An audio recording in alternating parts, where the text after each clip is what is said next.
사도행전 8장입니다. 사도행전 8장 26절에서 40절까지의 말씀입니다.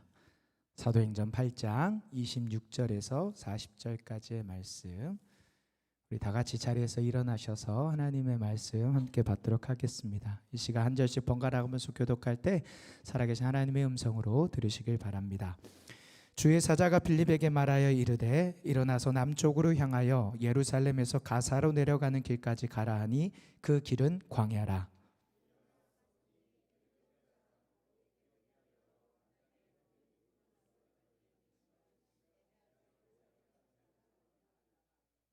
돌아가는데 수레를 타고 선지자 이사야의 글을 읽더라.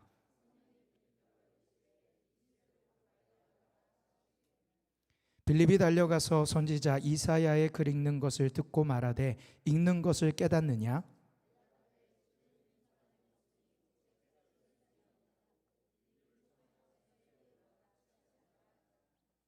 읽는 성경 구절은 이것이니 일러스되 그가 도살자에게로 가는 양과 같이 끌려갔고 털 깎는 자 앞에 있는 어린 양이 조용함과 같이 그의 입을 열지 아니하였도다.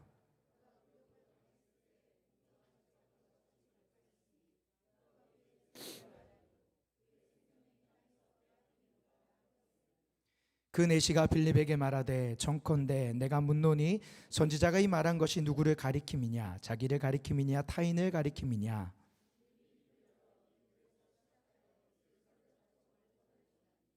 길 가다가 물 있는 곳에 이르러 그 내시가 말하되 보라 물이 있으니 내가 세례를 받음에 무슨 꺼리낌이 있느냐?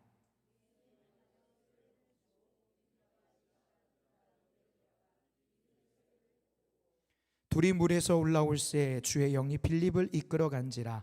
내시는 기쁘게 길을 가므로 그를 다시 보지 못하니라. 빌립은 아소도에 나타나 여러 성을 지나다니며 복음을 전하고 가이사라에 이르니라. 아멘. 앉으면서 인사하겠습니다. 샬롬.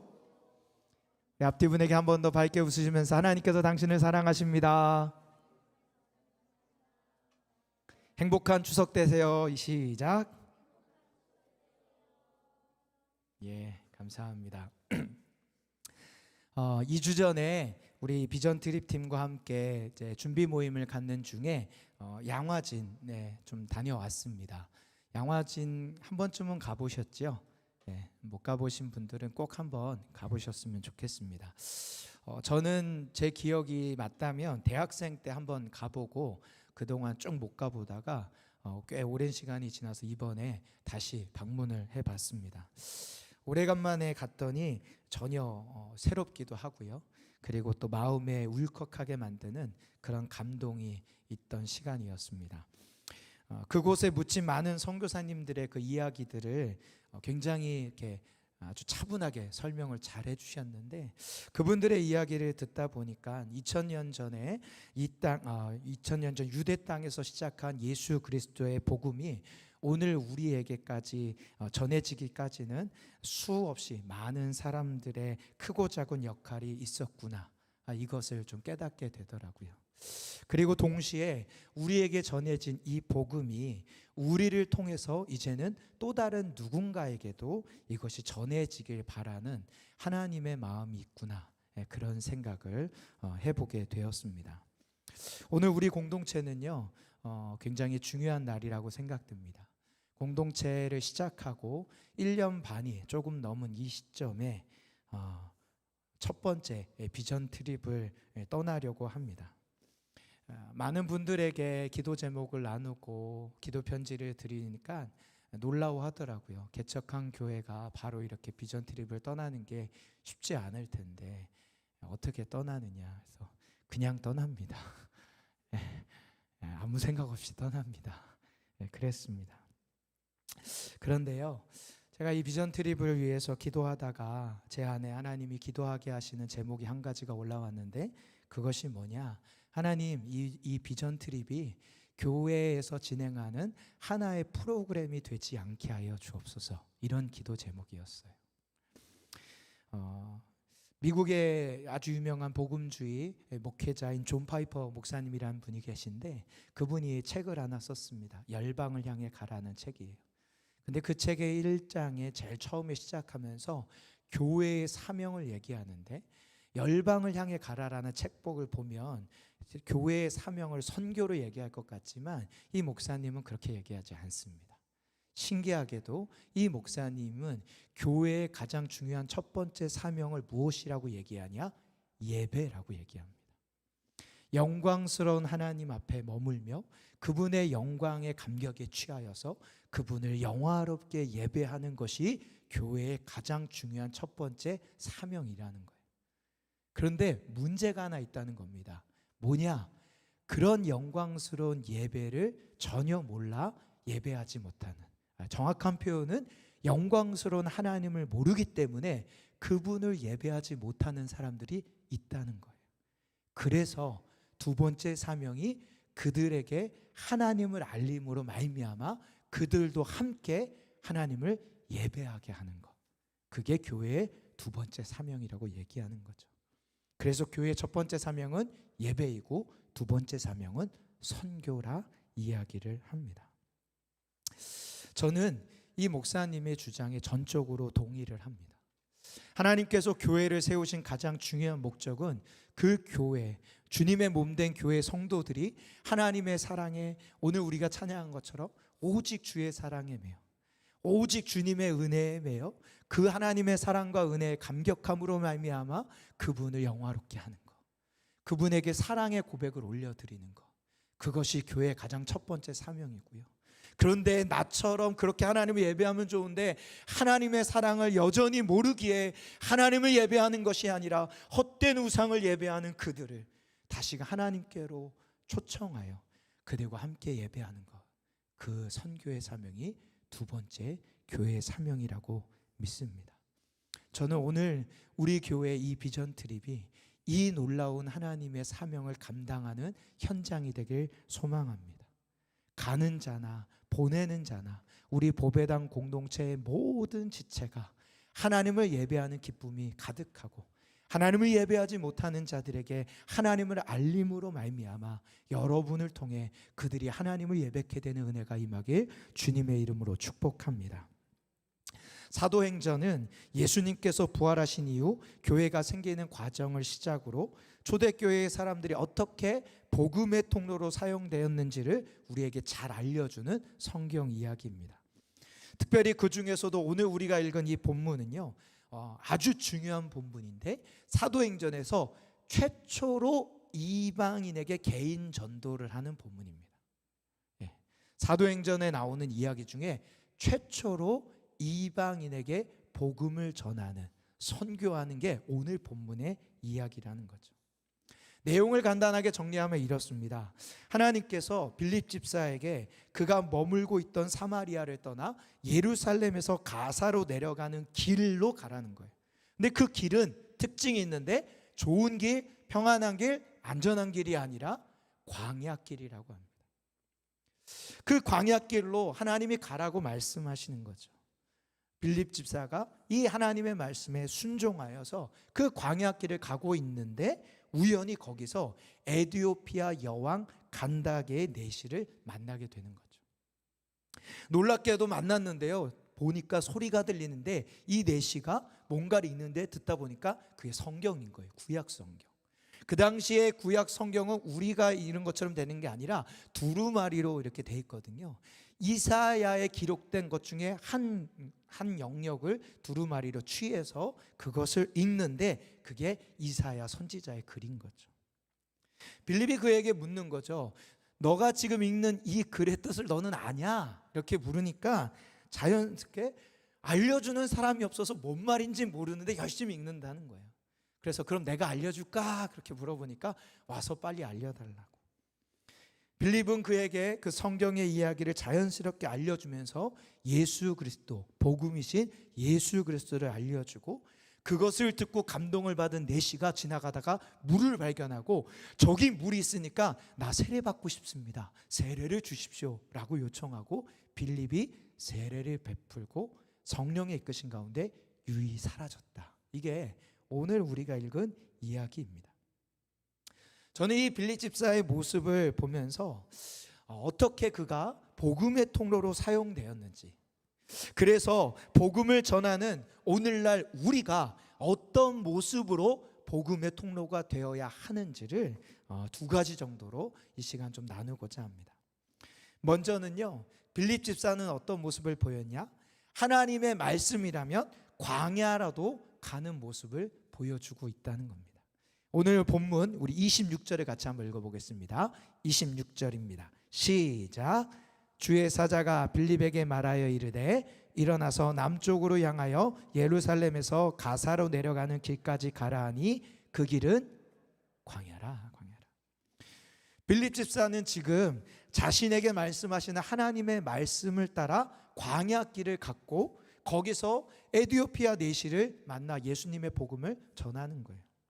그런데 여러분, 오늘 본만 보면 그냥 그렇게 보이는데요, 우리가 읽지 않았지만 이 바로 직전의 이야기를 보면 이 빌립 집사의 이 행동이 어마어마한 행동이라는 것을 이해할 수 있습니다.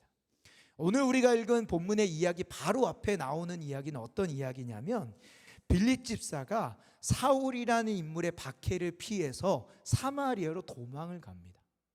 사울이라는 인물이 아주 열심히 특심이어서 예수 믿는 사람을 다 잡아 죽이는 거예요. 그래서 초대교회 예루살렘 공동체가 다 흩어지기 시작하고 빌립 집사도 거기서 그 박해를 피해서 사마리아라는 지역으로 내려갔습니다. 그리고 그곳에서 그가 예수님의 복음을 전하기 시작하는데요, 놀라운 일이 벌어집니다.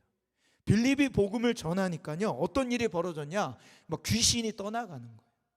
뿐만 아니라 많은 중풍병자와 심지어 못 걷는 사람이 일어나 걷기 시작을 합니다. 병이 낫기를 시작하는 거예요. 그러니까 사람들이 다 이 빌립 집사에게 몰려와서 복음을 듣길 원하고 예수 믿는 사람이 더해져 가는 거죠.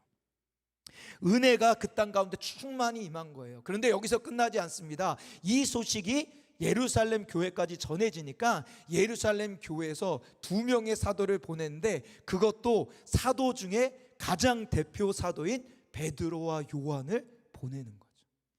베드로와 요한이 와서 빌립 집사의 사역을 보니까 놀라운 거예요.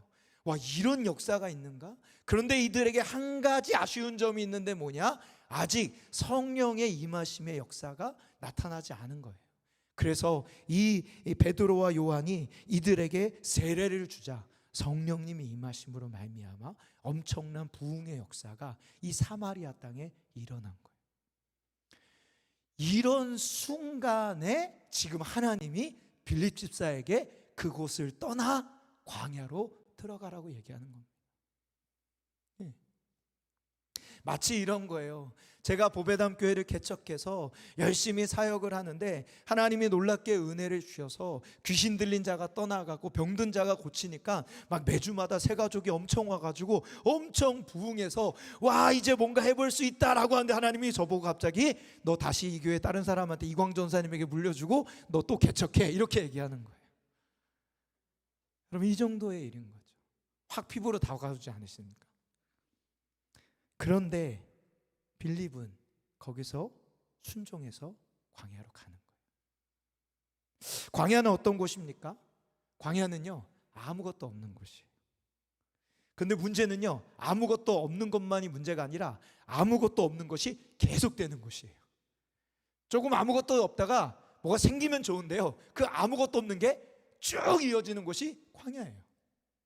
사람이 살기에 적합하지 않은 곳, 그래서 고통과 고난이 끊이지 않는 곳이 광야라는 거죠.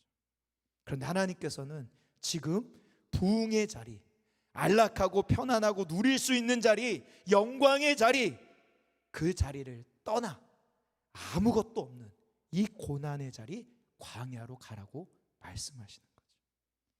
그리고 빌립은 그 말씀에 순종하여 아무것도 보이지 않고 기대할 수 없는 그 고난의 길인 광야길을 묵묵히 가고 있다는 거예요. 여러분, 하나님은 이런 자들을 통해 복음의 능력을 흘려보내십니다. 과거 제가 청년들하고 여러 번 비전 트립을 다녀왔습니다. 그런데 그 많은 비전 트립 기억 중에 저에게 목사님 가장 힘들었던 지역이 어디입니까? 라고 묻는다면 저는 망설이지 않고 얘기하는 게 인도였어요.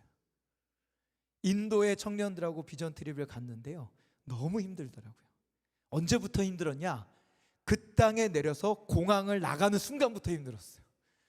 공항의 문이 열려지고 현지 땅을 밟는 그 순간, 한국 가고 싶다. 왜냐하면요, 너무 습해가지고요, 시계와 그 핸드폰 위에 스포가 막 깔리면서 온몸이 그냥 물로 젖는 그 느낌. 숙소에 도착해서 여기서 머물라고 해서 자라고 해서 침대에 딱 눕는 순간 수영장으로 들어가는 그 느낌. 그런데 거기서 며칠을 살라? 12일을 살아야 되는 거예요. 와, 너무 한국 가고 싶더라고요. 그것도 가장 인도에서 열악한 지역인 캘커타 지역이었는데요. 도로가요, 우리나라 한 60년대 70년대처럼 그냥 진흙탕이 기본이에요. 그리고 그 땅은 여러분 알다시피 힌두교를 섬기기 때문에, 힌두교는 모든 소는 아니지만 택함 받은 소는 신처럼 여기기 때문에 차도 비껴가거든요. 그렇다 보니 거리에 막 소똥 막 별난 게 다 있습니다. 거기를 그냥 다 밟고 다녀야 돼요. 그리고 집에 가서는 현지인이 제공해주는 음식을 아무렇지도 않게 웃으면서 맛있게 먹으라고 하는데, 여러분도 아시다시피 인도는 손으로 버무려서 먹어야 됩니다. 너무 힘들더라고요. 너무 힘들더라고요. 또 피지라는 지역을 갔을 때 일인데요, 선교사님이 현지의 어려운 가정, 그런데 예수님을 믿는 가정을 방문해서 격려하면 좋겠다 해서 가자는 거예요. 그래서 선교사님을 따라가는데요, 한참을 가다 보니까 뭔가 이상합니다. 뭔가 이상한데 뭐냐면 갑자기 길이 끊어지고 다리가 나와요. 그리고 다리 밑에는 개울이 흘러가기 시작하는데, 제가 딱 봐도 개울이 아니에요. 이거는 개울이 아니라 오물이 흘러가는 거예요. 정말 똥오줌이 흘러요. 왜냐하면요, 그 화장실이 푸세식도 아니라 그냥 개울 위에 구멍만 뚫어놓은 게 화장실이거든요. 거기다 그냥 대소변을 다 보니까 그게 다 둥둥 떠다니는 거예요. 그 다리 위를 건너서 꼬불꼬불하면서 들어갔는데 집이 나오는데 거기가 성도 집이래요. 거기 들어가서요 하는데, 어느 청년이 무심코 본능적으로 딱 날뱉는 말이, 여기서 사람이 살아? 자기도 모르게, 물론 그분이 한국말을 모르니까 못 알아들었겠지만 툭 튀어나오고 본인도 실수한 것 같아서 입을 닫더라고요. 선교지를 다니다 보면 느끼게 되는 것은, 이런 곳에 살 수 있어? 이런 곳을 어떻게 찾아가지? 그런 생각이 들 법도 한데, 그럼에도 불구하고 비전 트립을 갈 때 보면 두려움과 망설임 없이 그 길들을 찾아가고 그 길들을 갈 수 있게 됩니다. 왜 그럴까 생각하다 보니까요, 그 모든 길에 항상 앞장서서 그 선교팀을 이끌어가는 분이 계신데, 그분이 누구냐? 선교사님이에요. 선교사님이 그 모든 상황을 잘 알기에 우리를 잘 인도할 걸 믿기 때문에 선교사님 하나 믿음으로 말미암아 그 어렵고 힘든 길이지만 그 길을 묵묵하게 갈 수 있는 거죠. 성도 여러분, 하나님이 우리에게 광야길을 가라고 하실 때 우리가 그 길을 갈 수 있는 이유가 있다라면, 그것은 우리에게 가라고 명령하신 하나님을 신뢰하기 때문입니다. 그리고 하나님은 그런 우리를 복음의 통로로 사용하시는 것이지요. 마태복음 14장에 보면 오병이어 기적 이야기가 나옵니다. 그런데 오병이어 기적 이야기가 끝나자마자 벌어지는 이야기가 뭐냐? 예수님께서 서둘러 제자들을 바다를 건너가라고 재촉하시는 이야기가 등장을 해요. 제자들의 입장에서 오병이어 기적이 있던 자리는 어떤 자리였냐? 그 자리는 사람들이 예수님을 왕으로 삼으려고 했던 자리이기 때문에 떠나고 싶지 않은 자리, 누리고 싶은 자리, 영광의 자리라는 거예요. 그런데 예수님은 그런 자리를 재촉해서 빨리 떠나 바다를 건너라고 합니다. 예수님의 명령에 순종해서 배를 타고 바다를 건너가는데 제자들이 뭘 만났다고요? 풍랑을 만납니다. 여러분, 광야길, 인생길의 거리의 광야길이라면 바다의 광야는 풍랑 아니겠습니까? 예수님의 명령을 따라 간 건데 바다의 광야를 만난 것이죠. 머물고 싶은 자리를 떠나 바다를 건너라는 주님의 말씀에 순종했을 때 이런 일을 당했지만, 그 자리에 누가 함께 하신다? 우리 주님이 함께 하심으로 말미암아 자연을 다스리시는 주님을 경험하게 되는 겁니다.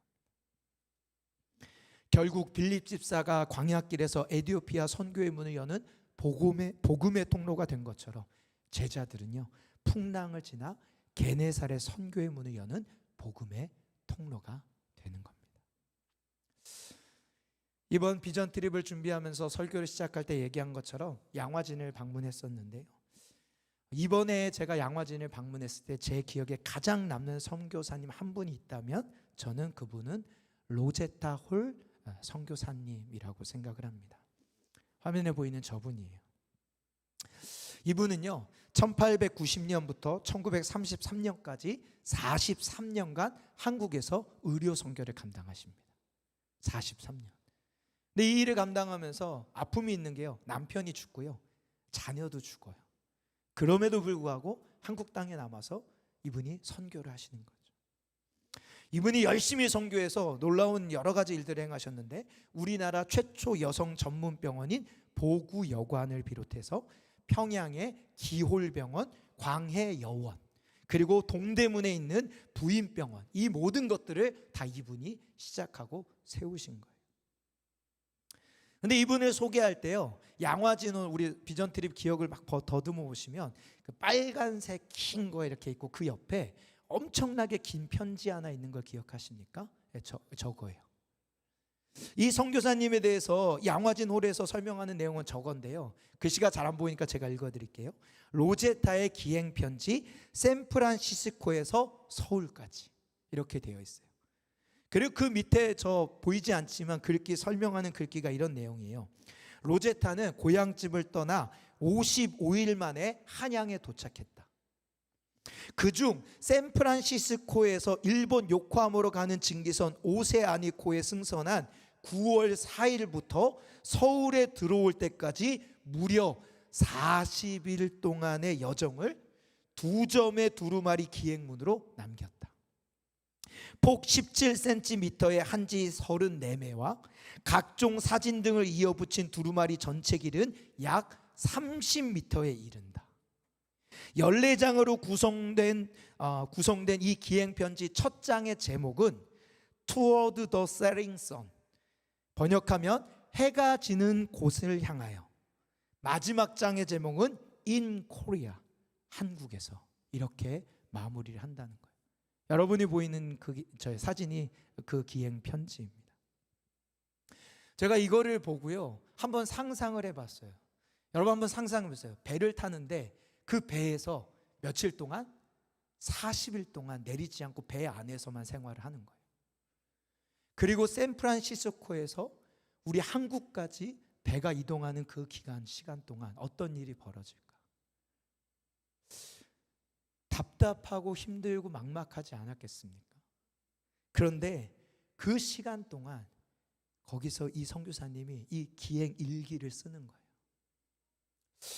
제가 이 선교사님의 마음이 어땠을까 상상하고 있다가 자료를 찾다 보니까 하나를 발견했는데요, 이 선교사님이 처음 배를 탄 것이요 1890년 9월 4일이었거든요 그리고 그 배를 탄 지 정확하게 15일이 지난 날 그녀의 일기에 이런 글귀가 적혀 있대요. 한번 들어보세요. 사랑하는 하나님 아버지께서 여기 광대한 바다에 나와 함께 계시니 저 낯선 땅에서도 함께 해 주실 것을 나는 믿는다. 15일밖에 되지 않았지만 이 여인의 마음에는요 두려움이 왔을 거예요. 이 광대한 바다 가운데 내 인생이 어떻게 될지 모르고 한 번도 가보지 못한 미지의 땅에 간다 한들 무슨 일이 벌어질까라는 두려움이 들 수 있겠죠. 그런데 그런 순간에도 이 선교사님이 누구를 바라보는 거예요? 나에게 이 땅을 가라고 말씀하신 하나님을 바라보는 거예요. 그리고 그 땅에서도 그 하나님이 함께 해줄 것을 믿는다. 사랑하는 성도 여러분, 광야, 이 불편, 이런 고생, 이런 희생, 이거 왜 해야 되는 거야? 굳이 가야 해? 라는 생각이 들 수 있습니다. 우리가 믿음으로 살다가 이런 것까지 해야 돼? 라는 생각이 들 수 있어요. 그러나 이 모든 것을 아시는 주님께서 우리에게 필리핀을 향해 가라고 하고 우리의 가정으로 향해 가라고, 우리 직장으로 향해 가라고 하나님이 말씀하십니다. 여러분, 그 주님을 신뢰하며 그 주님의 길을 걸어가는 여러분이 되길 간절히 소망합니다. 그럴 때 여러분이 하나님의 복음의 통로로 쓰임받게 될 줄 믿습니다. 빌립이 광야길에서 전혀 기대하지 않았던 에티오피아 내시를 만난 것처럼 그곳에서 우리 비전 트립 팀은 필리핀 땅에서 전혀 기대하지 못한 한 영혼을 만날 수 있다는 거예요. 그리고 우리가 그 영혼들을 위해서 기도하기 시작할 때 바로 그 영혼이 그 땅에 교회를 일으키고 그 땅을 하나님의 나라와 그분의 푸른 숲으로 이루어가는 나무로 자라게 될 것을 여러분 믿으셨으면 좋겠습니다. 여러분, 그건 아무도 모르는 일이에요. 하나님이 하신다라는 거죠. 그것들을 기대하며 나아가는 우리 모든 성도님들과 비전 트립 팀원 되길 주님의 이름으로 축복합니다. 두 번째 통로의 모습은 자신의 부정적인 생각과 감정을 내려놓는 모습이라는 거예요. 오늘 본문 29절을 같이 한번 읽겠습니다. 29절 시작.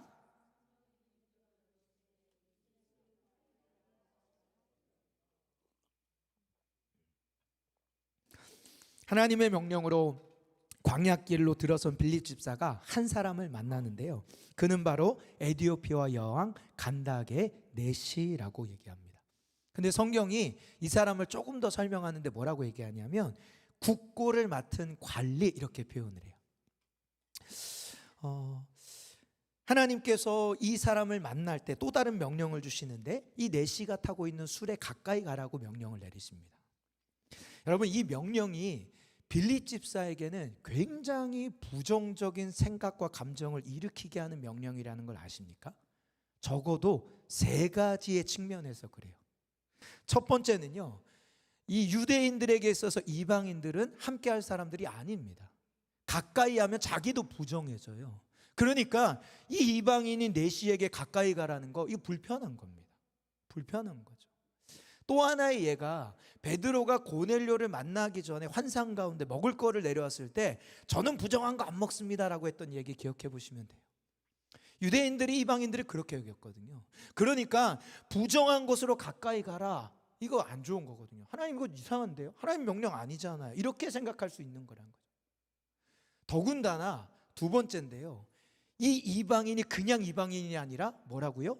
네시라고.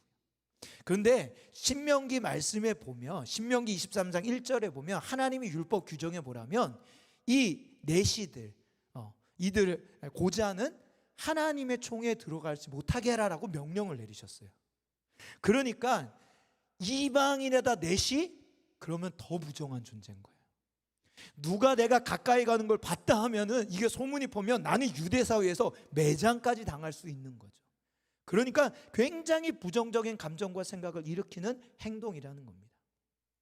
여기에 마지막 세 번째는요, 빌립 집사의 생명이나 아니면 육체 해를 당할 위협적인 액션이에요, 이게. 왜냐하면 이가 다가가는 이 네시를 설명할 때 아까 국고를 맡은 관리라고 했잖아요. 이거를 오늘날로 표현하면요, 재무장관이나 왕실 고위직이라고 표현할 수 있어요. 오늘 본문에 등장하는 에티오피아 여왕 간다게라고 했는데 이 간다게는 이름이 아니라 칭호예요, 칭호. 애굽의 왕들을 다 바로라고 칭했잖아요. 그런 것처럼 에티오피아와 여왕들은 다 간다게로 불린 거예요. 이 여왕의 국고를 맡은 이 재무장관 정도 되는 사람들은요, 당시에 혼자 안 다닙니다.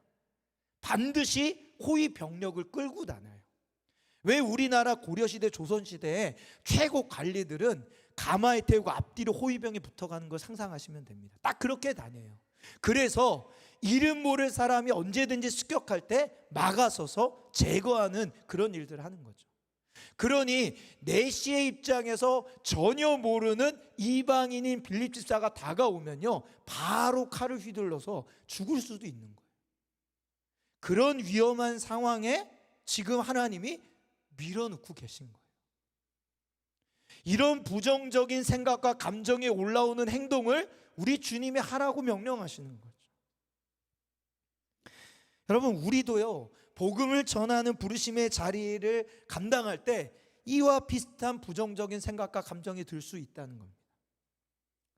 말씀을 준비하다가 문득 떠오르는 생각이 있는데 뭐냐, 우리로 하여금 이 부정적인 감정과 생각에 휩싸이게 하는 것 중에 하나가 뭐냐면 우리가 했던 경험이라는 거예요. 과거에 내가 했던 경험 때문에 오히려 부정적인 감정과 생각이 들 수 있다는 겁니다. 이런 거죠. 내가 예전에 비전 트립을 갔을 때 이렇게 안 했는데 왜 이번엔 이렇게 해? 지난번에 갔을 때 이런 방법으로 선교를 해서 이런 방법이 최고 좋은 건데 왜 이런 방법을 선교사님이 하라고 하시지? 선교사님 이상한 거 아니야? 라는 생각이 들 수 있어요. 이건 내 스타일이 아닌데, 다른 스타일이야 한데, 아니면 내가 이거 다 해봤는데 안 됐는데, 내가 예전에 이렇게 했는데 이거 실패했는데 안 됐어. 이런 생각들, 이런 감정들이 우리 안에 들 수 있다는 겁니다. 여러분, 이런 부정적인 생각과 감정에 묶여 여러분을 복음의 통로로 사용하길 원하시는 하나님의 위대한 초청을 무시하지 마시기 바랍니다. 우리나라에 복음이 들어오는 과정 속에서도요, 이런 수많은 부정적인 생각과 감정들이 있었습니다. 그 중에서도 가장 크게 작용하는 세 가지의 유대 문화권에서 발생한 세 가지의 편견이 있는데요. 첫 번째는요, 남자와 여자의 성차이에 대한 편견이 있었어요. 두 번째는요, 신분에 대한 편견이 있었고요. 세 번째는 지방색에 대한 편견이 우리나라에 있었습니다.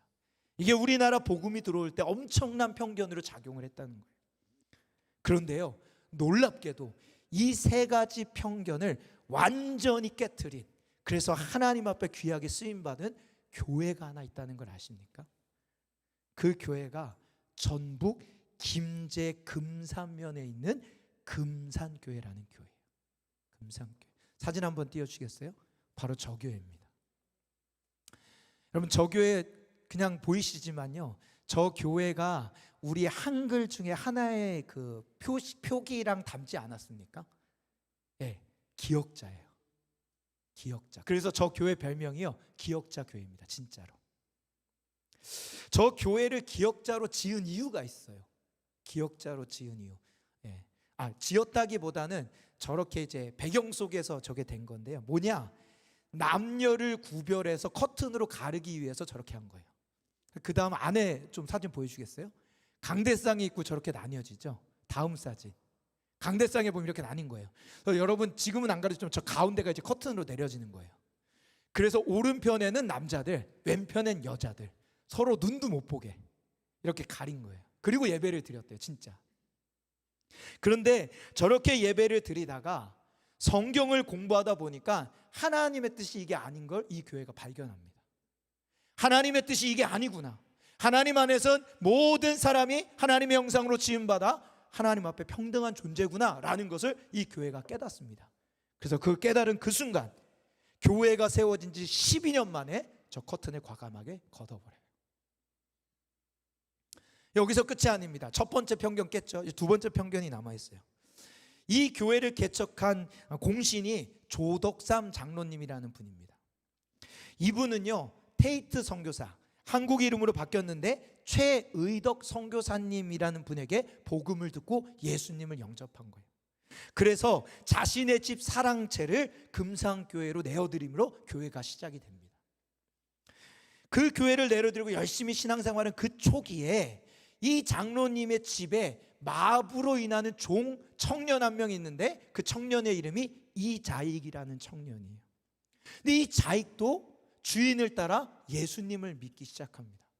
그래서 놀랍게도 이 주인 조덕삼 씨와 종인 마부 이자익 청년이 함께 세례를 받아요. 그리고 함께 집사로 임명을 받습니다. 근데 문제가 하나 생겨요. 시간이 이렇게 좀 지나다가 세월이 지나서 교회에서 장로 임직의 때가 와가지고요, 장로를 후보를 냈고 투표를 하는데 웬걸요? 누가 당선된 거예요? 이자익 마부 종이 주인 조덕삼을 제치고 장로로 투표가 뽑힌 거예요. 뽑히는 순간 기분이 좋아서 박수를 치려다 멈추고 갑자기 긴장감이 싹 도는 거예요. 그리고 성도들이 다 누구 눈치를 볼까요? 이 조덕삼 씨를 눈치를 보는 거예요. 근데 이때 이 조덕삼 씨가 일어나서 이렇게 말했다고요. 우리 금상교회 교인들은 오늘 참으로 훌륭한 일을 해내셨습니다. 저희 집에서 일하는 이자익 영수는 저보다 신앙의 열의가 더 대단한 사람입니다. 여러분, 이분을 뽑아주셔서 참으로 감사합니다. 그리고 박수 쳤어요. 여러분, 놀라운 것은요, 이 이자익은요 전라도 출신이 아니라 경상도 출신이에요.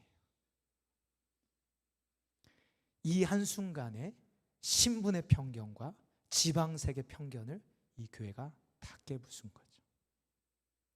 훗날 이 조덕삼 씨도요 장로로 선출됩니다. 그리고 더 나아가서 이 이자익 장로가 너무 믿음이 좋으니까 어떻게 하냐, 신학교를 보내고 신학교의 학비와 기숙사비 전액을 다 이 조덕삼 씨가 다 돼요. 그리고 나서 신학교를 졸업하고 안수를 받자마자 어떻게 해요? 우리 금상교회 담임 목사님으로 초빙하고 싶습니다. 해서 이분을 담임 목사로 모시면서 이 장로 직분을 감당을 합니다. 성도 여러분, 우리가 기분이 안 좋고 느낌이 안 좋을 때가 있지요. 주저하고 회피하고 싶어질 때가 있습니다. 심지어는요 주변에서 만류할 때도 있어요. 야, 그거 가지 마, 그거 하지 마, 그렇게 말할 때 있지요. 그런데요, 그렇다고 그 모든 것들이 우리가 그만두어야 되는 절대적인 이유는 아니라는 것을 기억하십시오. 진짜 중요한 것은 하나님이 뭘 기뻐하시느냐, 나의 생각과 감정을 내려놓고 성령님의 뜻에만 순종할 때 성령님이 우리를 복음의 통로로 사용하시는 거죠. 중국 선교의 아버지 허드슨 테일러가 이렇게 말합니다. 우리 화면을 보고 같이 한번 읽어볼까요? 같이 한번 읽겠습니다. 시작.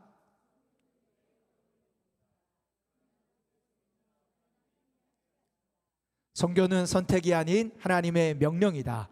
선교사가 되지 말라는 하나님의 음성을 듣지 못했다면, 비전 트립 갔다 오신 분들 목소리도 아니고 가실 분의 목소리도 아니고 이건 어떤 목소리인지 모르겠어요. 다시 한번 힘차게 읽겠습니다. 시작.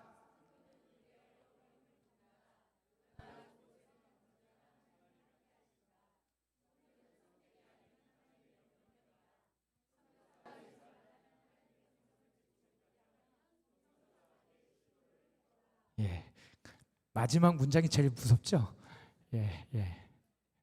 무서우신 분은 하나님의 선교사를 부르시지 않으실 겁니다. 걱정하지 마십시오. 그러나 여러분의 인생을 하나님께 맡겨 드려 보십시오. 하나님이 사용하실 것입니다. 마무리하겠습니다. 사랑하는 성도 여러분, 교회 역사에 기록된 기독교 1호 선교사가 누구인지 아십니까?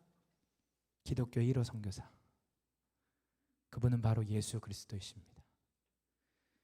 예수님은요 광야 같은 이 땅에 오셔서 십자가라는 절망의 자리를 통과해야 하는 모험의 자리에서 자신을 이 땅에 보내시고 십자가로 부르신 하나님 아버지에 대한 절대적인 신뢰, 하나님 아버지에 대한 절대적인 신뢰, 그리고 그분의 나라에 대한 비전, 이거 하나로 순종하신 분이에요. 다른 거 아무것도 안 보고. 그랬을 때 그분을 통해서 이 땅 가운데 하나님의 나라, 저와 여러분에게 하나님의 나라가 임한 것입니다. 우리는 모두 그분의 은혜를 잊고 사는 사람들입니다. 그렇기 때문에 우리도 우리를 통해 그분의 복음이 전해지는 삶을 살아야 될 것입니다. 바라기는 우리 비전 드립팀을 통해 그 땅 가운데 복음의 능력이 흘러가게 되길 주님의 이름으로 축복합니다.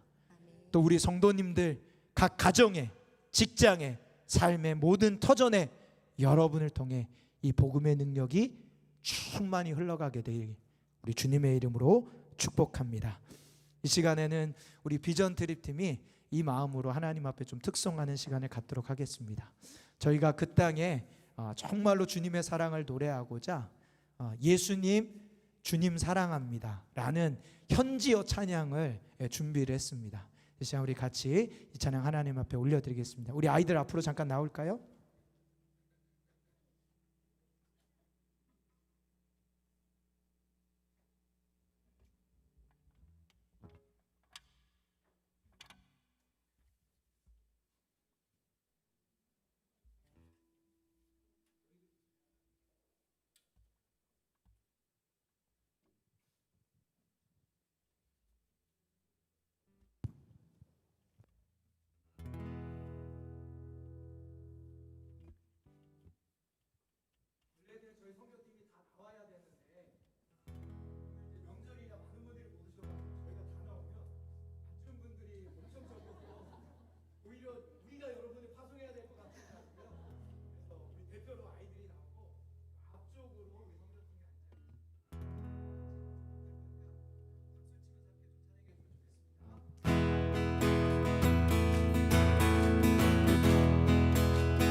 그리고 우리 선교팀 자리에서 한번 일어나, 누군지는 다 알아야죠. 예, 자리에서 한번 일어나 주시고요. 예, 우리 아이들도 일어날까요? 예, 우리 시간 좀 같이 기도하면 좋겠는데요. 여러분 두 손을 뻗어서 우리 가는 팀원들을 향해서 주십시오. 그래서 이 시간 기도할 때 하나님 22명입니다. 중고등부 2명, 초등학교 5명, 유치부 1명, 그리고 성인이 14명. 우리 교회 45%에서 8% 정도 되는 인원이 갑니다. 하나님, 이것이 우리의 자랑이 되지 않게 하여 주시고 예수님만이 우리의 자랑 되게 하여 주옵소서. 다들 어렵고 힘든 상황에서 용기 내서 갑니다. 하나님, 이들이 복음의 통로로 쓰임받게 하여 주옵소서. 그 땅에서 광야길이라 할지라도 부정적인 생각과 감정을 내려놓고 주님을 신뢰하며 갈 때 이들에게 있는 하나님의 복음의 빛이 그 땅을 비춤으로 말미암아 하나님의 영혼과 교회가 세워지는 역사에 쓰임받게 하여 주옵소서. 우리 이 시간 주여 한번 부르짖고 합심하여서 기도하겠습니다. 주여, 하나님, 성령 하나님이여 임하여 주셔서 하나님 우리 가운데 하나님의 은혜로 나아가게 하여 주옵소서. 성령 하나님께도 임재하여 주셔서 하나님만을 바라보며 붙들며 나아가게 하여 주시옵시고, 하나님 우리 선교팀원들이 하나님 예수 복음으로 무장하여서 하나님 필리핀 땅에 주님을 예배하며 나아갈 때 주님의 이름이 높아지고 하나님 그 땅 가운데 하나님의 영광이 임하게 하여 주시옵소서. 오고 가는 길에 안전하게 하여 주시옵시고 하나님께도 임하여 주셔서 하나님 힘을 다하여 하나님 앞에 나아갈 때 성령의 역사가 나타날 줄 믿습니다. 하나님 초대교회가 기도할 때 감옥에 갇혀있던 베드로가 탈출했던 것처럼 하나님 우리 보배담이 기도할 때 필리핀의 교회가 살아나게 될 줄 믿습니다. 성령 하나님이여 역사하여 주시옵시고 인도하여 주시옵소서. 우리 한 번만 더 기도할 때 이 시간에 우리가 조금 더 큰 소리로 힘을 다해서 기도하면 좋겠습니다. 여러분, 예루살렘 교회가 베드로 위해서 기도할 때 옥문이 열려지고 베드로가 나온 것처럼 우리 보배담이 한국 땅에서 기도하지만 필리핀 땅에 부흥이 일어나게 될 줄 믿습니다. 믿습니다. 믿습니다. 이 시간 우리 주여 한번 간절히 부르짖고 전심으로 한 번 더 기도할 때 하나님 필리핀 땅에 하나님만 높임을 받아 주시옵시고 그 땅의 교회여 일어날지어다. 그 땅의 교회여 살아날지어다. 주여 한번 부르짖고 기도합니다. 주여,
하나님, 이번 우리 필리핀 비전 트립을 통하여 예수 그리스도 십자가 복음의 생명이 흘러가는 역사가 일어나게 하여 주옵소서.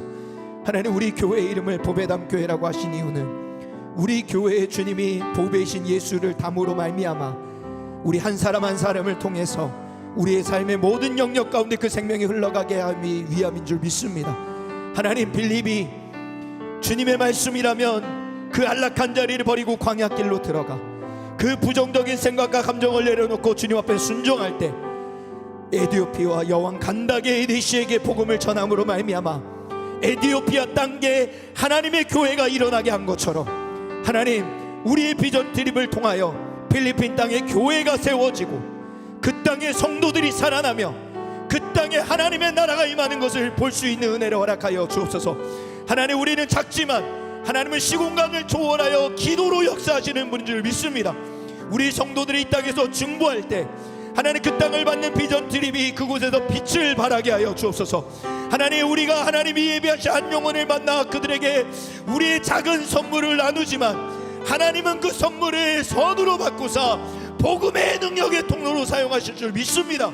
그들이 복음으로 변화되게 하여 주시옵시고 하나님, 그 교회가 위대한 교회가 될 줄 믿습니다.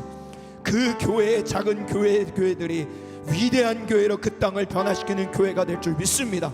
하나님, 우리가 그 땅에서 그 믿음으로 예배하게 하여 주시옵시고 하나님, 그래서 온 교회 안에 이 복음의 통로의 감격이 넘치게 하여 주옵소서.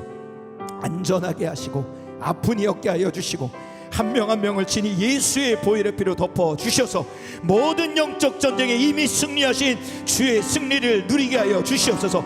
이 영적 전쟁을 방해하는 모든 악한 어둠의 세력들, 우리로 하여금 부정적인 감정과 생각에 빠지게 하는 모든 악한 것들아, 내가 시간 나사렛 예수 그리스도의 이름으로 명하노니 묶임받고 끊어지고 떠나갈지어다. 추석 명절에 우리 성도들의 마음을 부정적인 생각과 감정으로 휘둘리게 하는 모든 것들아, 내가 시간 나사렛 예수 그리스도의 이름으로 명하노니 묶임받고 끊어지고 떠나갈지어다. 하나님, 우리 가운데 이 놀라운 은혜를 더하여 주시옵소서. 그렇게 역사하실 주님을 찬양하며 우리 구주 예수 그리스도의 이름으로 기도합니다. 아멘.